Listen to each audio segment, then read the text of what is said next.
Welcome to Ratio Scale Modelling. This is part 3 of Airfix's Avro Lancaster, scale 1 to 72.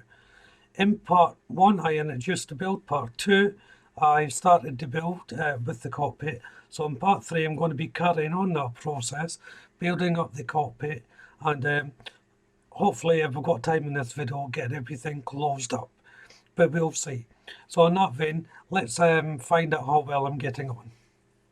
So picking up exactly where I left off, I'm just giving everything a metal sheen in the inside by dry brushing some silver on. And as I said in the previous video, that's done by putting a little bit of paint on the brush, taking most of the excess off, and just running the brush over the raised areas.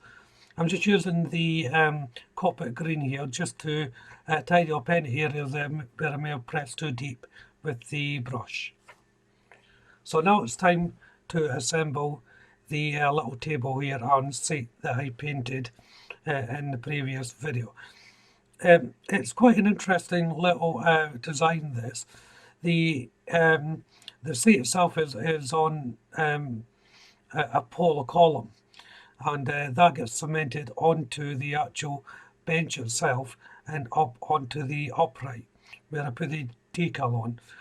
I quite liked this design.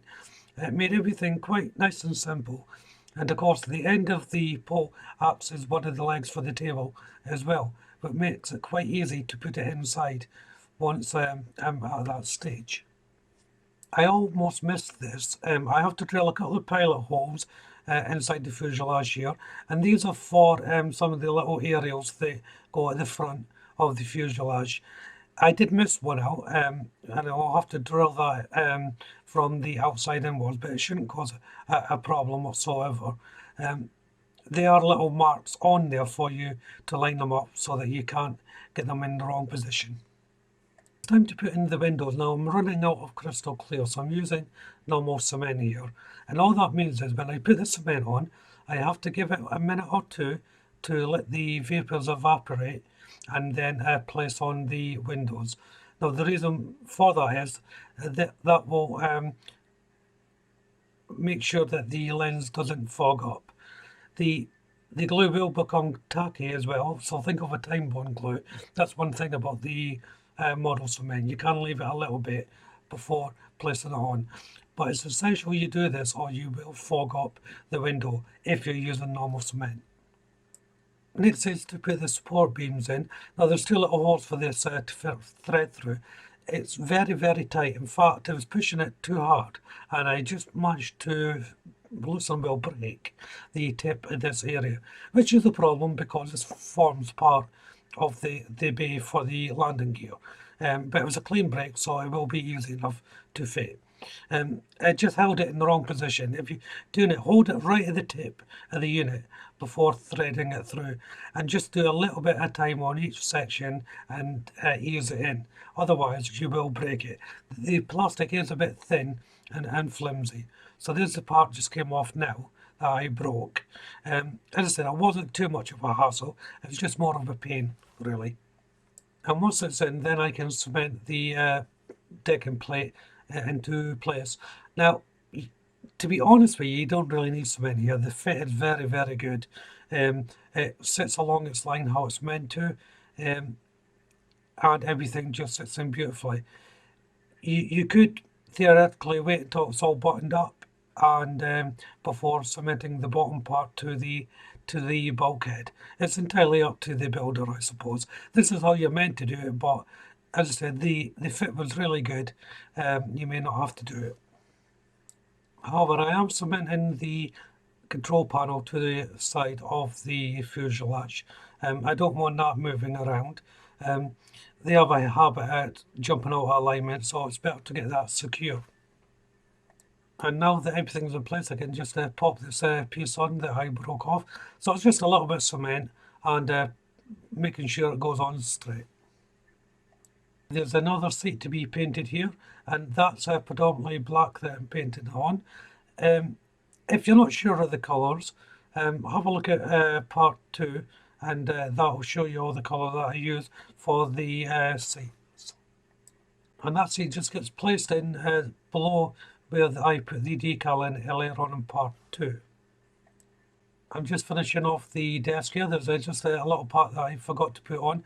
It's just the side panel that is going on. You'll want to have a look at when you put this on, because the location points for these are at the bottom for the area where the table and chair sit. So there's little studs that go. Don't be tempted to whip them off your file or knife thinking that they're just a bit of plastic burr. They're not. They fit inside the location points inside the fuselage. And it made it quite simple to fit. It just gets pushed in right up to the fuselage, and it should line up with the location points if you've managed to get everything straight. If you haven't got everything straight, if it's slightly skew-weft, you maybe want to tease them in, but the way it's designed to go together, it's actually quite difficult not to get them straight. So I'll just see if I can lift this up so that you can have a look at it with everything in place. Maybe just take it a bit further to the camera. There you go. Camera's not really focusing on too well, but hopefully you can see the general idea of how everything's placed. Next to go in is this part here. I'm not sure what it's for. It's a little singular thing. I would imagine a turret used to go here or something like that. I'm not 100% sure, but it fits in. There's just a little lip at the top there it fits into. It's now time to put the fuselage together. I'm being very careful here when I put these beams in. Obviously, I don't want to snap off the tip like I did with the first one. In actual fact, these ones went in a lot smoother than the other ones. Again, though, they are tight, so just tease them in. And how I approached this was, once I had them in, then I applied my cement and gradually pushed them in to marry up with the other part. The actual fit was really good. Because it's tight, you don't need so many clamps. You may have to hold it in certain areas just to make sure you got a good bond, but sometimes these fuselage can be a real pain to bond together, but this one was alright. At the tip here, I'm just holding it by the nose cone. I'm just holding it a little bit more secure. Like clamps really can't dig into this area, so it's better to do it with your hand. And once I got the bottom sorted, it was time to do the top part of the fuselage. And the same again, just holding it with my hands. I will add a little clip at the front here, just to secure it so it doesn't slip while I'm bonding this together.